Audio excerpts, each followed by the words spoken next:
Hey guys, it's Miss Carlson here again. I am going to talk to you today about meiosis, which is covered in section 4 of chapter 11. And be sure you have a notebook sheet of paper or a Cornell note-taking template, and we're going to go ahead and get going with a question. That question for you is, where are genes located? And we've been talking about heredity and how our traits are passed on from one generation to the next. And we've learned that genes are the chemical factors that control those traits. Now, hopefully you remember that they are located on chromosomes, and each chromosome in our cells carries genes that control different traits. This is an example of a homologous pair of chromosomes that controls flower color. And you can see that when we say homologous, it means those chromosomes are carrying the same genetic information, and those genes are coding for a particular trait. Again, in this case, we're looking at the flower color, which could be purple or white, and they're carried on the same location on this chromosome. So for humans, we got many genes that control many different traits carried on all our 23 pairs of chromosomes, but it works in a very similar fashion. Let's go ahead and start with talking about chromosome numbers. And when we say the cell is diploid, it means it carries both sets of homologous chromosomes, so 2. And if we say haploid, it's only carrying a single set. And here I have a picture of the chromosomes of Drosophila, which is a fruit fly. And you can see a picture of your standard fruit fly here. And the diploid number of chromosomes for this particular organism is 8. And we designate that with 2N for being the diploid number, because the haploid number carrying one set is only 4. So if you take 4 times 2, you get 8, which means you have 2 copies. Alright, so for humans, that would be what? Can you remember how many chromosomes are in each cell for a human? I'll give you a second to think about it. Well, it would be 46. Or you could say 23 pairs. Therefore, our diploid number is going to be 46, and our haploid number for human cells would be 23. All right, let's carry on and talk about the phases of meiosis. This is a process where the chromosome number is cut in half in order for the creation of gametes, or our sex cells. So very important terms here that you need to make sure you understand. Gametes, so this could be your sperm or your egg. And in meiosis, there are 2 distinct divisions. There's meiosis 1 and there's meiosis 2.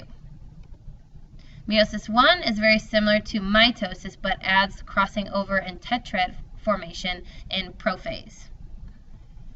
And overall, meiosis results in 4 haploid daughter cells as opposed to 2 diploid daughter cells that mitosis would result in. Okay, so now we are going to talk about meiosis 1, which is the first division. An interphase occurs just as it did in mitosis, copying all the chromosomes after it has condensed. And in prophase 1, a very important process occurs that we call crossing over, that I mentioned a little bit ago. And what that looks like is this. And you have your 2 pairs of homologous chromosomes will actually form a tetrad with each other, and we get tetrad because there are 1, 2, 3, 4 chromatids, so there are 4 of them, which is tetra means 4. And they actually cross over each other, the arms of the individual chromatids, and can exchange genetic information. And this is how we would get new combinations of alleles, and is very important to our genetic diversity. And so you can see right here in this picture how we had an exchange of alleles in this case of crossing over. Now, metaphase 1 and cytokinesis is relatively simple because we've already learned about mitosis, and the process is very similar.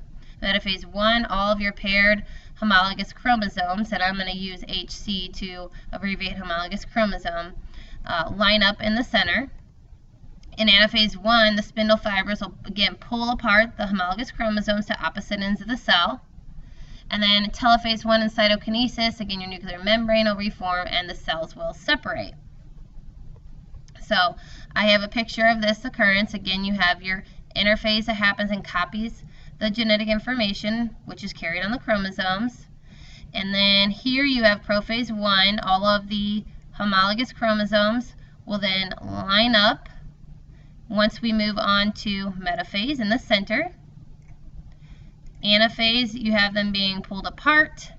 And in telophase, it will start to pinch off. Your nuclear membrane will begin to reform around those chromosomes. And finally, in cytokinesis, they would pinch off and form two separate cells. Now, again, don't forget, here in prophase, we have that very important event that could occur.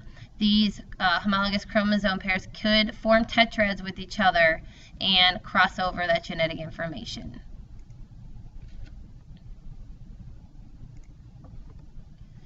So your results of meiosis 1 are two genetically different daughter cells. So that's one difference between mitosis and the daughter cells. They would be the same in mitosis.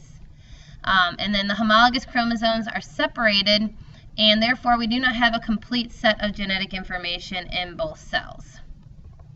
And so there's this random shuffle and assortment that occurs with the genes, again creating that diversity and that difference in offspring later on when fertilization would happen between two parents.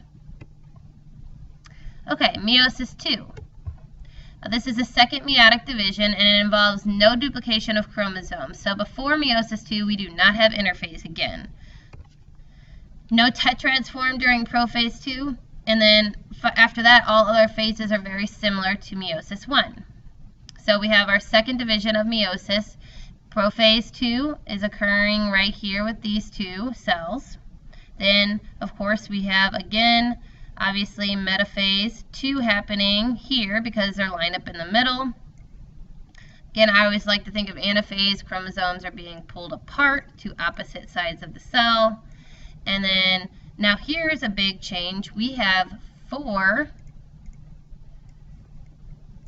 daughter cells, and each of them are haploid instead of diploid like you would have in mitosis, and they're all genetically different, carrying possibly different alleles for certain genes to be passed on to another generation. Now we have to keep in mind that these gametes, or these daughter cells that are being formed, are either going to be egg cells or they're sperm cells, because these are our gametes being duplicated. So just to wrap your head around all of that, the meiosis 2 results are 4 gametes or haploid daughter cells, and we're talking about our sperm or egg cells here. And so let's just pretend this sperm cell makes it and fertilizes this egg, and what would result would be a zygote. So a zygote is just a fancy way to say a fertilized egg. And from that point on, that fertilized egg or zygote is going to go through mitotic cell divisions in order to form an organism as a whole over time. So that's the whole purpose behind understanding how this works, is how do we get all these organisms with slightly different traits and all these changes going on. So that about wraps it up though. Go back and replay any part of the notes that you missed or you felt like you needed to gather more information. Remember, it's important that you also listen to what I'm saying and not just write down what you see on the screen, so that you get a better understanding of what's going on. And I will see you next time.